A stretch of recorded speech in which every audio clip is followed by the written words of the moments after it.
Hello, magandang gabi sa inyo lahat. So pre-show muna tayo, no? Pre-show shoutout muna tayo mga kababayan ko. So yung last video, no? Basahin natin yung comments do sa ano. Hello sa Rafi Medina. Sabi ni Sir Ramrod Dangka, good evening. Good evening din po. Sabi ni Kalakaz Toyem, hello po, idol. Hello sir, kamusta ka na? Ito si Nanay Riza. Sabi ni Nanay Riza, ito now po, hihiling bigyan mo po anak paliwanag kay Linda Blair at yung Conjuring. Ang alam ko ma'am yung Linda Blair, Exorcist yun eh, hindi yung Conjuring eh. Pero ito ha, quick ano tayo, do sa, ang pagkakalam ko sa Exorcist kasi, book yun. Based on ano, naman, yung Conjuring ha, tama ba ako? Ay, di, yung Exorcist pala. Sorry, nalilito ako.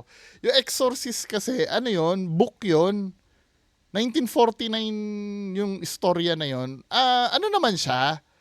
Based on true story. Pero kaya lang, yung author nun, nakalagay dito, nabasa ko dito, no? Yung fact versus fiction. Yung author of the book, William Peter Blatty, who never succeeded in interviewing Father Bowdern, hindi niya naman interview yung pari eh. May have truly believed that the seemingly paranormal events he put in really happened. But he was clearly exaggerating when he claimed publicly that all of the events he added to the screenplay actually happened daw. Except for the Regan's full circle turning, yung umiikot na ulo. Kahit ako rin ano, kahit masabihin mo na totoo yun nangyari sa Exorcist na umikot yung ulo. Kahit pasabihin mong, hindi talaga ako naniniwala doon. Dahil magde-demand pa rin ng science yun eh. Kahit pasabihin mong may possession yun, kasi itong ulo natin, hindi naman naka-design ito para umikot ng 360. 'Di ba? Yes, yung possession siguro totoo, pero yung umikot yung 360, magde-demand pa rin ng ano yon, ng scientific explanation yon. Maraming ang kumopya doon na nag-claim na nung na-possess din daw, na naging ganun din daw eh. Pero I don't believe. Kasi may mga buto tayo dito at ano eh, na hindi pwedeng maging magic na kaya niyang umikot ng 360. Kung umikot man ng 360 yun, durog yung buto dito. Patay yung na-possess nun. Eh, nabuhay pa eh. 'Di ba? Kaya for me, kayo naniniwala ba kayo na pwede mangyari mag 360 degrees? Pwede naman ano kung pupersay ng demonyo, kaya lang mamamatay yung pinoses niya. 'Di ba?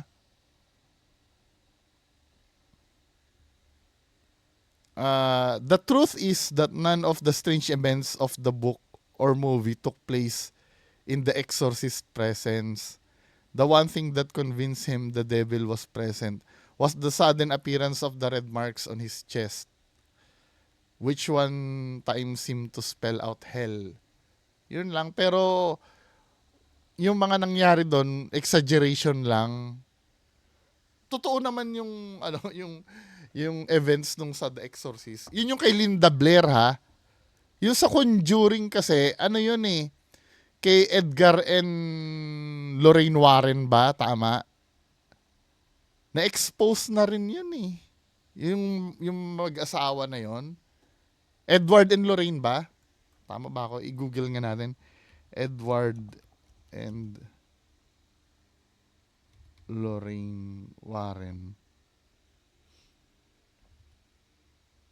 Parang nabasa ko somewhere na inamin sila na ginawa lang nila yung istorya. Yung para at least mukhang totoo daw.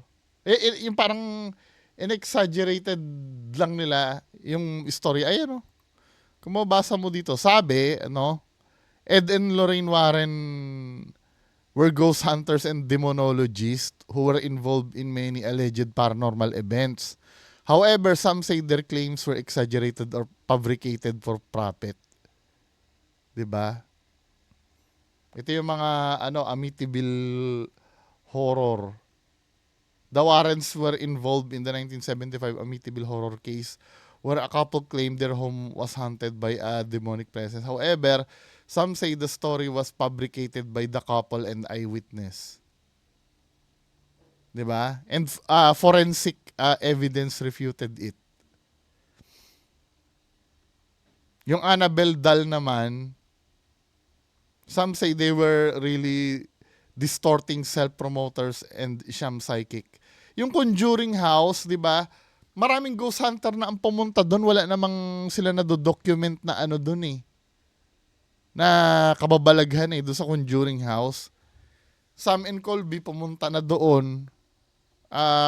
Yung kaya lang meron dong sumisikat na dalawa eh, yung caretaker ng Conjuring House, si anong name nun? Yung nagpapanak ng sound doon. Na-expose din yun na namimeke. Cody and Satori, i-search nyo. Cody and Satori sa Conjuring House. Yung inuutosan nila spirit na mag-knock. Yung gumaganon. Natuklasan na ang yung knocking sound pala na yon. Ano lang pala yon? Yung ligament lang nung paanong lalaki na pinapatunog. 'Di ba? Yun lang. Kaya yung ano talaga, yung mundo kasi ng paranormal. Ako naniniwala naman ako na meron naman talaga. Kaya lang sometimes pag ibinigay mo na lang ang sarili mo bigla nang hindi mo mamamalayan, nabibiktima ka na pala ng peke. 'Di ba? Kasi ang paranormal talaga 1 in a million 'yan. Maaring ngayon makalusot yung mga namimeke. Pero dadating yung time na pag na-scrutinize yan ng mga talagang magsiseryoso, makikita yung inconsistency. At sometimes, na ipaliwanag na sa inyo na talagang fake yung isang bagay, i-refuse nyo ng maniwala dahil nag-invest na kayo ng feelings. Diba? Yun lang po, ma'am. Hello, Braille Joseph Gamiao, ma'am Emilda Basquines. Sabi ganun, kaya tinanggal yung kamay kasi nga manipis lang ang balat nun. Sinubukan niyang isama. Baka maputol yun at na-hospital pa siya. Yung taga to, ano. Subukan niya kayang tagain yung noo kung hindi mabibiyak. So, yun lang ang comment dito sa isang, Doon tayo sa isang video. Yung last video, no. Sabing ganun ni Sir Kopico. Hello, Sir Kopico. Oo nga, Tulfo na yan at saka nag-e-edit daw yan ng mga post niya. Oo, napanood ko yan si Pagyo. Yung may anak na namatay. Hindi undiagnosed ang sakit niya. Alam niya. Alam niya ba? Ang pagkakaalam ko kasi undiagnosed. Na parang hindi nila alam kung bakit nag-collapse. Undiagnosed yata, sir. Undiagnosed yung anak ni Apple Pagyo. Kaya nga nagtataka sila kung bakit parang na ano yung anak nila eh. Yung nasa lahi nila, pero alam ko undiagnosed yan. Hindi nila alam kung ano yung nangyari doon sa anak ni Apple Pagyo. Hindi siya nagsabi mama niya yung result at iinom lang ng gamot tapos panay pakain ng chocolate. Hindi alam ni Apple Pagyo kung ganun. 'Di ba? Doon nga ako nagtaka eh, merong meron siya mga protection na binebenta pero yung anak niya na 'di ba? Sabi ni Wikwakwok. Hello, Sir Wikwakwok. Sir, bumagawa ka naman playlist para trip namin mapanood yung puro Ghost Hunter 88. Nandun na kami agad pag kay Donsky naman, ganun din. Playlist. Sige ha. Alamin ko kung paano yan. Kung paano may nakikita nga akong playlist, Sabi nga ni Love in the Sky, pasaway ka talaga mo, pambasag ka ng trip nila. Hindi kasi, ma'am, kung hindi kasi natin ipag-uusapan. Anyway, kung maniniwala naman kayo dyan, okay lang naman eh. Pero ang pinag-uusapan kasi natin dito, ma'am or sir Love in the Sky or ma'am, Yung para malaman lang ng tao yung behind. Ay nako, kung lalo na kasi 'di ba, kinontent ni Makagago yan eh. Sabi ni Makagago, proven and tested na daw yan si ano. Medyo tutol ako dito. Panoorin natin yung kay Makagago, no?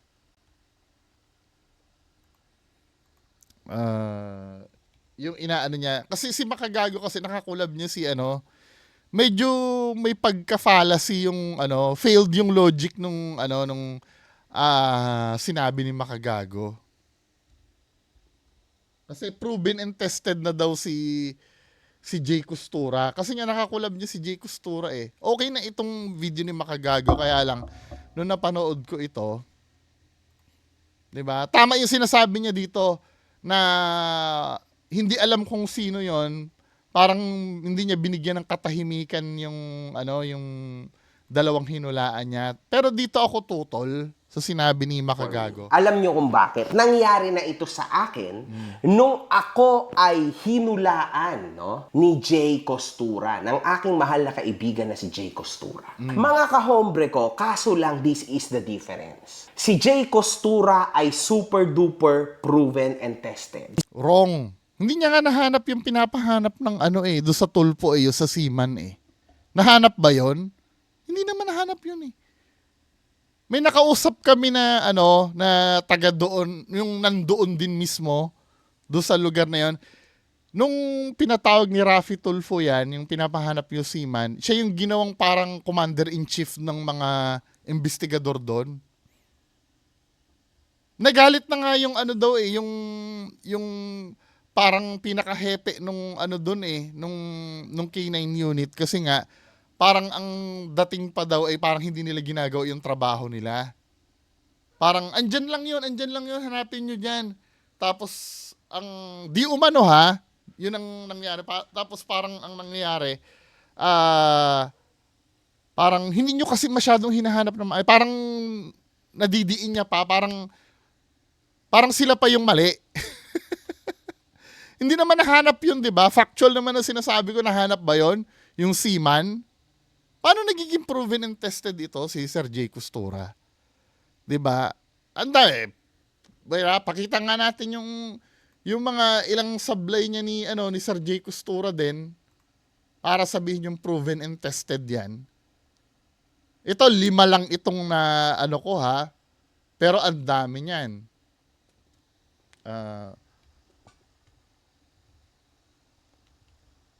Fun. O ito ha, top 5 lang to.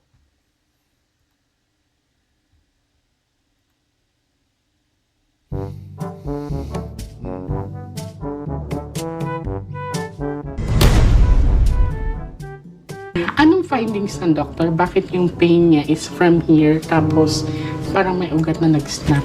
Sabi niya, para ano daw ang findings ng doktor? Para daw may ugat na nag-snap. Sabi. So, pag may ugat na nag-snap, pwedeng aneurysm yan, di ba? Tama. O dalawa kasi yung hinuhulaan eh. Actually, kasi Miss J, dalawa yung father figure ko. Kasi yung tatay niya daw, para daw may ugat na nag-snap. Yung una, yung Papa Jimmy ko talaga, which is my biological father. He died of liver cirrhosis. O, liver cirrhosis yung isa sa atay. Yung papa ko, in daddy Danny ko naman, died 2 months ago, COVID. O, COVID ang kinamatay ng isa. Asan yung ugat na nag-snap doon? Kasi parang ini-imply niya dito, parang stroke eh. Or aneurysm. Asan ang ugat na nag-snap doon? From dito daw pataas. Tamo ha? Ang doktor, bakit yung pain niya is from here From here, tapos parang may ugat na nag-snap. From here daw. Actually, kasi Miss J, dalawa yung father figure ko. Yung una, yung Papa Jimmy ko talaga, which is my biological Kasi nagko-cold reading siya nito eh. Hindi niya nakapa yun. father. He died of liver cirrhosis. Yung O, saan ang proven and tested doon?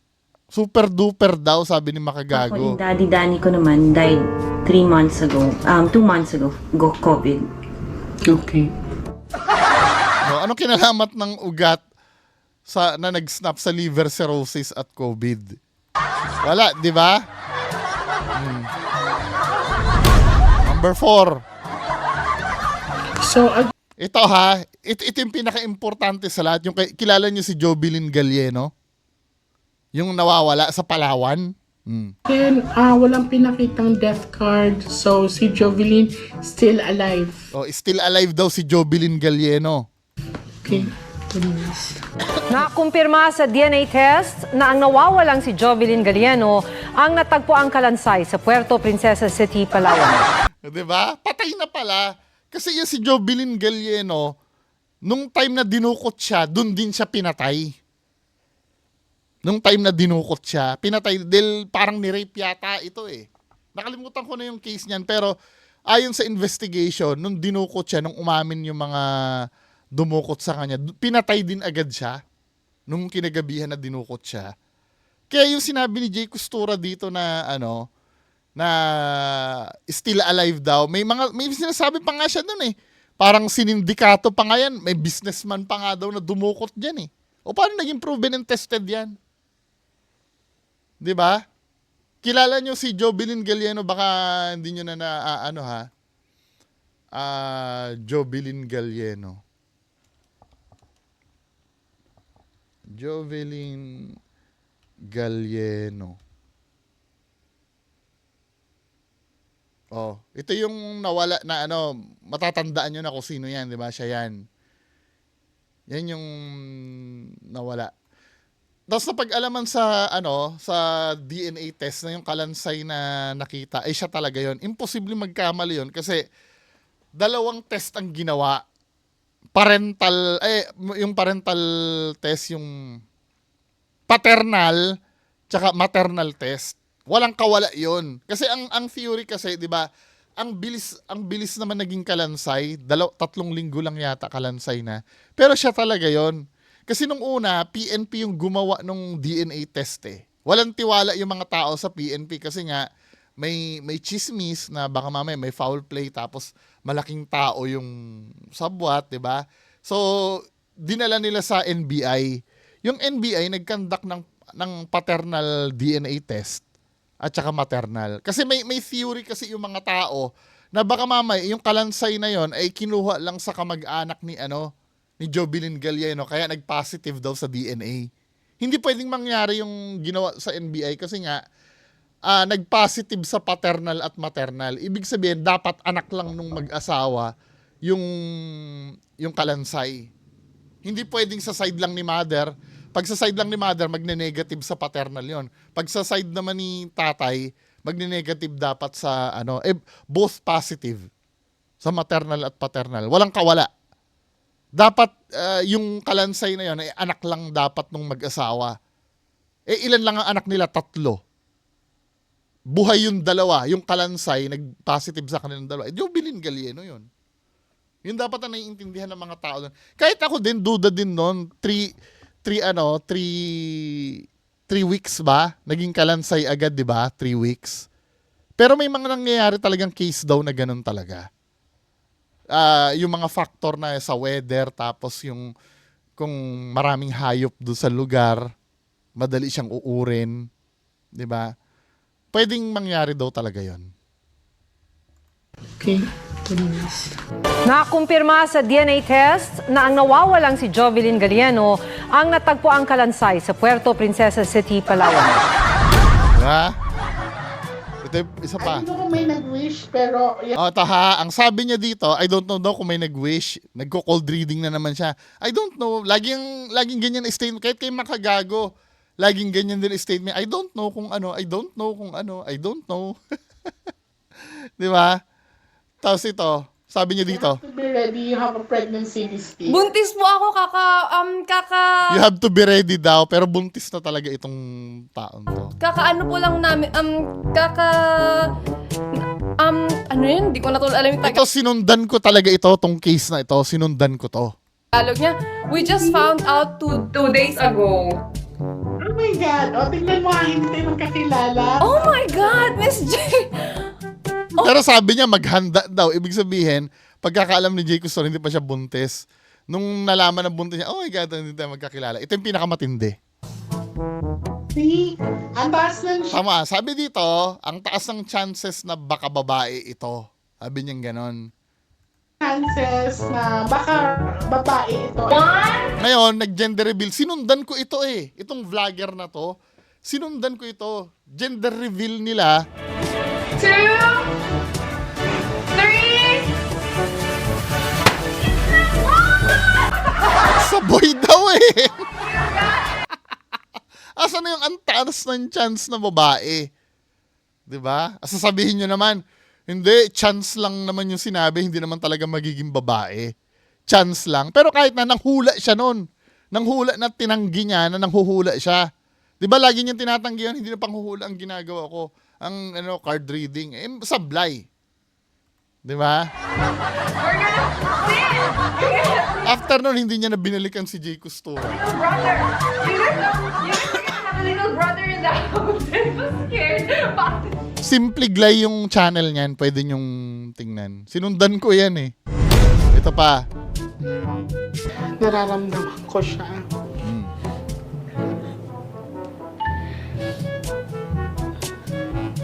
Nakaamoy ako ng pulbura ng baril na parang malapit. Tignan mo kung paano nahihirapan yung damdamin ng mga hinuhulaan niya, di ba? Mga men. Parang 3 butas ang nakita ko sa ulo niya tapos sa puso niya. Ilang bala tumama sa ulo niya? 3 butas daw. 5 yung tumama. Di ba? Ang katwiran sa akin ng supporter niyan, baka daw kasi anong nangyari, doon sa 3 butas daw, sa isang butas, 2 daw ang pumasok. Mga dahilan naman ng ng mga supporter nito, may pagtanggol lang. Si Jumark 'yon, kung naalala niyo si Jumark. 'Di ba? Ang katwiran niya daw, baka daw naman kasi 2 bala pumasok doon sa isa. Anyway, pagpatuloy natin. Biglaan yung pagkamatay niya, ang pinakita sa akin or pinaramdam direct niya sa akin is maaring may sakit to sa puso. May sakit daw sa puso, no? Sabi niya, maaring may sakit daw sa puso. Biglang tatanungin niya ngayon. Kasi para akong hindi makahinga tapos nanikip yung dibdib ko. Parang lang siya natutulog. Anong findings ng doktor? Bronchial asthma. Bronchial asthma pala. Anong kinalaman na sakit sa puso niyan? Sasabihin naman ng mga supporter, hindi, ang nararamdaman niya hindi makahinga eh. Paano kung na-cold reading niya yon? Diba? Pinagpalagay niyang puso. Sablay pa rin. So, asthmatic talaga siya. Okay. So, Di ba na? Tapos sasabihin ng makagago, proven and tested. Di ba, men? Ano ba? O, pagpatuloy pa natin to. Ano ba sinabi niyo? Si Jay Costura po, ako po mismo ang lumapit kay Jay upang manghingi ng tulong dahil meron akong bagay na tinanong sa kanya. Pero at the same time, mga kahombre ko, ako rin mismo yung nagsabi sa kanya na hulaan niya ako. And ako naman, nagtiwala naman ako kay Jay and meron naman siyang mga napatunayan talaga, no? May napatunayan daw. Legitimate as per her saying sa akin, di ba? Pero mga kahombre ko, after na ako'y hinulaan ni Jay Costura, kaya ko naiintindihan itong mga vloggers na ito na alleged, no? Kasi nangyari to sa akin, mga kahombre ko. Kaso lang kahit papano, ako medyo angat ako kasi syempre, ako yung nagdesisyon na hulaan ako ni Jay Costura. Kaya niya ako hinulaan. Hindi yung out of nowhere may naghula na may vlogger, babae. Hindi niya akalain na magsha-shutdown yung katawan niya kasi yung pala may cancer na siya. Alam mo kung bakit nagbigay ng hula ng ganon? Kasi si Ivana Alawi nagkaroon ng problema sa katawan, di ba? Na cold reading ni Rudy Baldwin yon. Di ba? Kasi ito, Ivana Alawi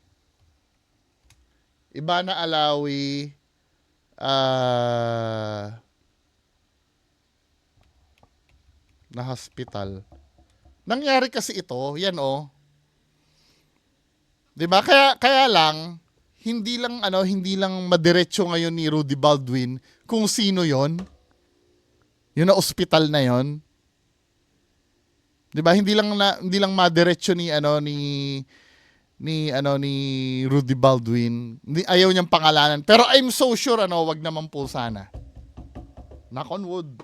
Wag naman po sana. I'm so sure pag may nangyari kay Ivana Alawi, bigla niya nila sasabihin, yan na yung nakita ko. Pero kung tutuusin na cold reading niya to, nagkaroon kasi ng ascites si 'di ba? Si Ivana Alawi. 'Di ba? Nagkaroon siya ng sakit. Ito yung na cold reading niya. Yan ngayon yung kinakapitalize ni Rudy Baldwin ngayon. Ngayon, pag walang nangyari kay Ivana Alawi, makakalimutan nyo na uli yun. That's how it works. 'Di ba? Makakalimutan nyo na yun. Anyway, pagpatuloy tayo dito sa Sabi ni Sir Charlie de la Cruz, Diyos lang nakakaalam, hindi kami naniniwala sa mga vision. Sabi ni Ma'am Yen, malinaw yung... Hello, Ma'am Yen. Shout out si Sir Charlie de la Cruz. Sabi ni Ma'am Yen, malinaw yung lugar, malinaw yung mukha. Petsa, depende. Malinaw na. Yun nga kung ano pa yung pinaka-importante, di ba? Yun pa yung, hindi malinaw, yung petsa. Di ba? Kung tutusin, ang daming matutulungan nun pag nasasabi niyo yung petsa. Sabi ni Nanay Risa, Linda Blair and Conjuring movie.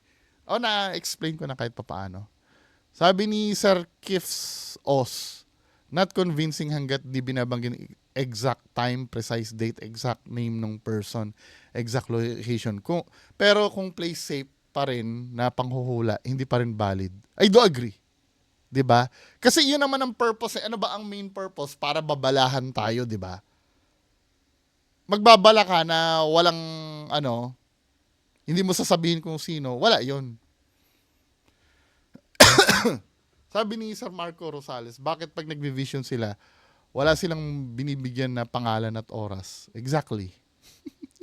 Hello Sir Marco Rosales, tsaka Kips OS. Sabi ni Sir Introvert Cat Garfield, budol yan si Rudy. Maniwala kayo dyan. Ginagatungan din kasi ng media, hindi yan nakakatulong, nagpapalala pa. Natulfo na nga yan eh. Sabi ni Batang Yagit, hello Batang Yagit, ang kamatayan po ng tao, wala pong nakakaalam. Diyos lang po. Totoo yun, nasa Ecclesiastes yan, di ba? May time ng kapanganakan at kamatayan. Pero wala nakakaalam nun. Ang kamatayan daw parang magnanakaw kung dumating. Kahit po ang mga kalamidad, gawa po ng demonyo ang ginagawa ni Rudy Baldwin.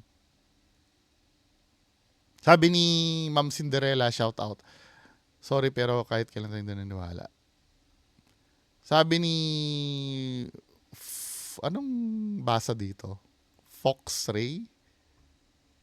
PJ na lang, sorry.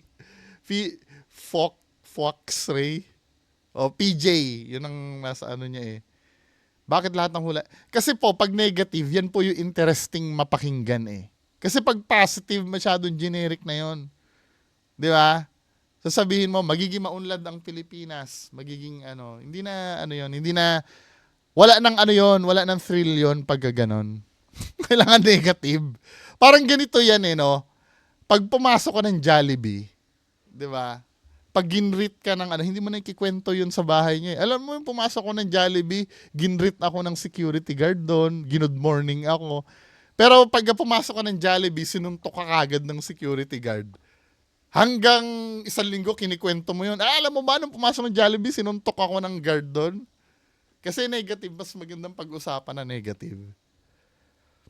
Sabi ni Sir Momong, nabanggit pa niya ata si Lord sa hula niya regarding sa kapitbahay niya. Base sa Biblia, sa panahon ng Israel, pag ginagamit ng Diyos sa propesiya nang hindi naman niya inutos, paparusahan ng kamatayan. Buti na lang tayo, di tayo nabuhay sa panahon na yun. Parang yung kay Moises, di ba? Alam ko sinuway ni Moises si God, di ba? Yung tutusukin yung bato para magkaroon ng tubig. Sabi ni sabi ni Sir Momong, ako din may hula. Yung mga hula niya sasablay ngayong taon na to. Sabi ni Sir Momong, bro bungo, dapat pati din mga sablay na hula nila ay i-highlight din para walang bias. Kahit si Rudy B. Hindi rin confident sa hula niya. Kasi depende daw sa petsa lang. Hindi na mababalikan yun kasi makakalimutan yun, sir eh. Pag hindi umano.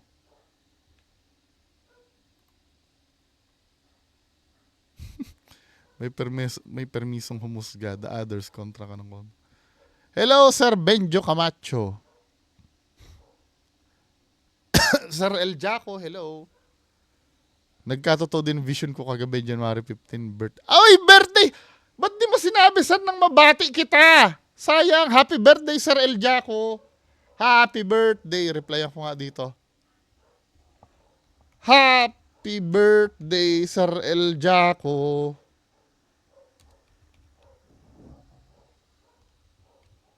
Happy birthday, Sir El Jaco.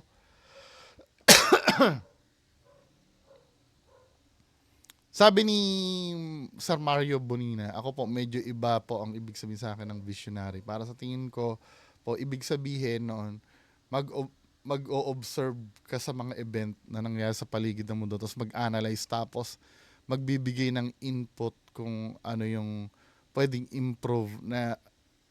improve pa, hindi po panghuhula. Add ko lang po, sa pagkakaalam ko po, scientist po si Nostradamus. Hindi kasi ang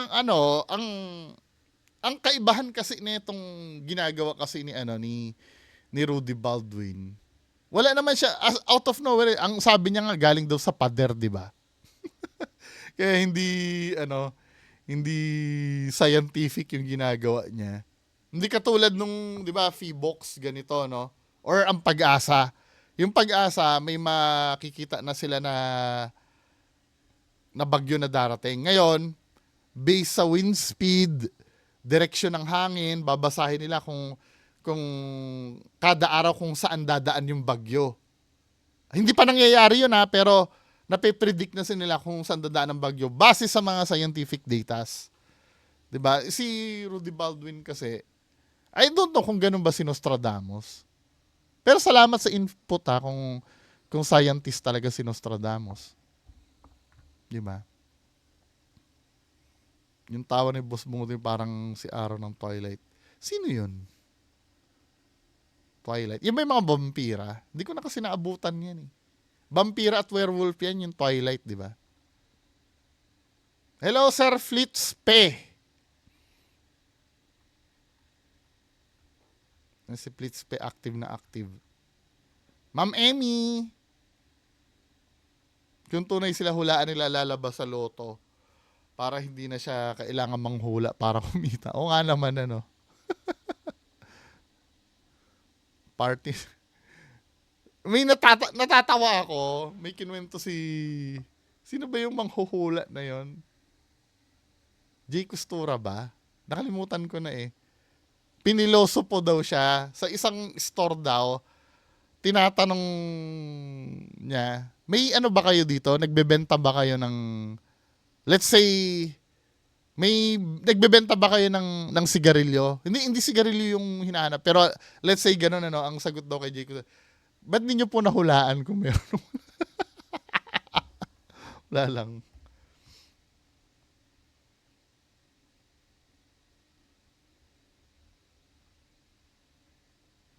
Hello, Kalakaz Toyem. Hello po. Goatlink Cycle Channel. Shoutout, natatandaan ko nung sinabi ni Rudy Baldwin na ang the big one na mangyayari sa 2023 hindi natuloy. Yun? Makakalimutan na yun. Hello, Primordial. So, yun lang So, proceed tayo sa main topic. Maraming salamat po sa inyong lahat. Alas 10, main topic tayo.